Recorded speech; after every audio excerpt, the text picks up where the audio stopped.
సంతకం పెట్టుడు అయితే ఇంకేం లేదు ఇక నాతోని దండం పెడతాడు నీ కాళ్ళు మొక్కుతాడు కనవాడకి ఇక మా అయ్యకి మ్యాటర్ తెలిసింది అనుకో 4-5 ఆతలు వీకి 3 వేసి దూలానికి కుదిరేస్తాడు.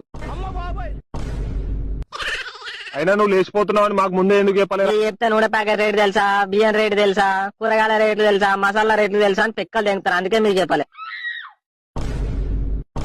నీ అబ్బా గుడ్డు గుద్దలకు వచ్చినాక కోడి గూడు కోసం తిరిగినట్టు మోకం ఇది కసినాక చెప్తారు అరేవాడన్నా. సారీ రా, అర్థం చేసుకోకొద్దా. నువ్వు లవడే నువ్వు సంవత్సరం దాకా కనవాడుకు రిన్నారా? నేను పెళ్లి చేసినట్టు మనకన్నా తెలిసిందనుకో నాకు అద్దె పూజనే చేస్తారు. కానీ నువ్వు ఏయంగా నాకు సాత కాదు. సావదేమి చెవులు మూస్తారా మీ మామ అసలే గొర్రెమంకులు అని చదువుకు. వాటితో నాకు సాత కాదు, మీతో నాకు సాత కాదు.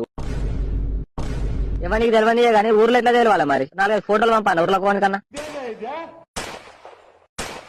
వీడి మనిషి వటకాయ మీద ఇంటి కదా నాకు అర్థం కాదు.